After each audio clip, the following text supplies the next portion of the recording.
The Web of Life. WEDGE Talk by VICKY SHUKUROGLOU. It was an unusual sound that woke me one morning in late September.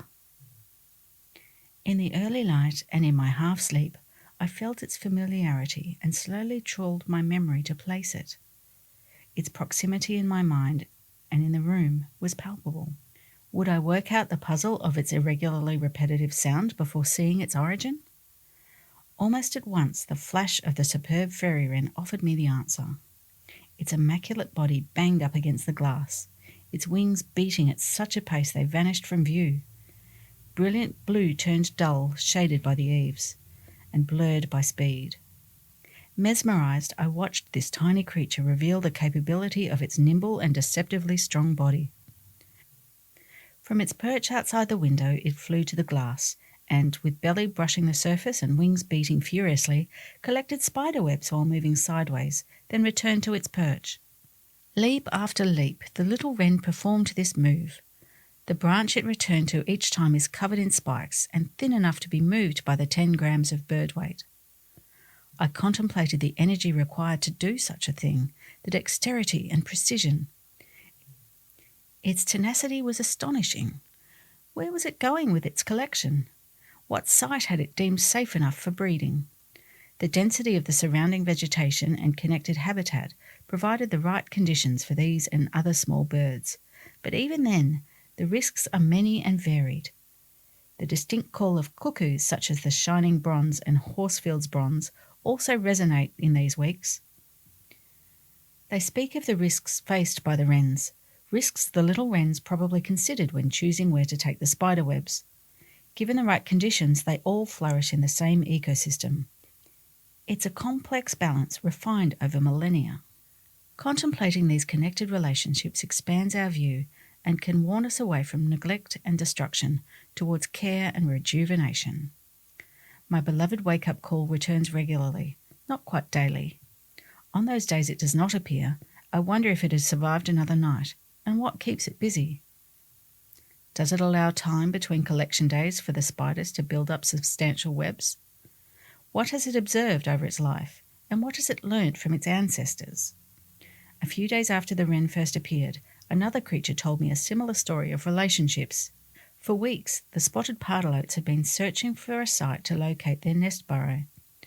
Weighing in at less than 10 grams, their nest building is also an epic achievement involving incredible excavation of firm Nillumbik clay. If you've ever tried poking your finger into it, you'll know what I mean.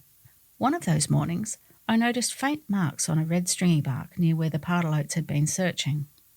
Tiny fibres of eucalypt's outer bark had been stripped, revealing the lighter layer below.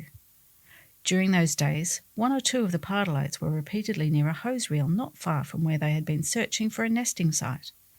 The story came on a day when I approached the hose reel in haste and saw the flash of a pardalote leaving. Their brilliance is unmistakable, as is their shape and form of flight. I was sorry to have been so hasty, to not have seen it sooner. Standing nearby, I waited for the pardalote to return.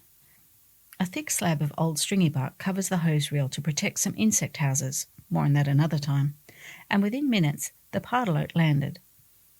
With its distinct movements, it eyeballed me, knowingly, and proceeded to harvest strips of fibre from the bark slab.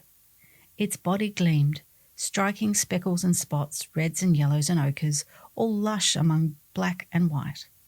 How is this possible? What stories of time and interaction does this little body hold, to be formed just so? It soon flew away with its gathered fibres. I waited. It returned and repeated the process. After some time it did not come back, so I proceeded to wash the dirt off my hands. As I stood up, it landed beside me. I could see the colour of its eyes, the reflection of the day. It proceeded to strip more bark, taking small breaks to look at me.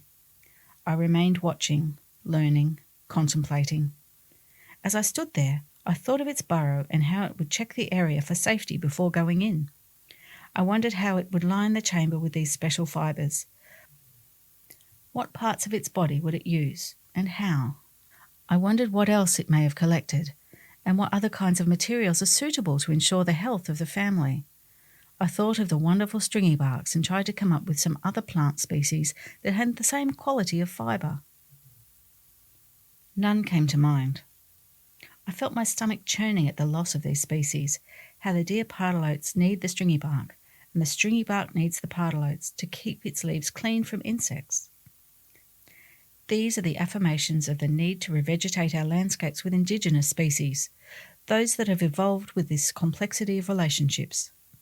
The web is much greater than we will ever know, but in knowing its abundance, we can rejoice in our humility and loving action.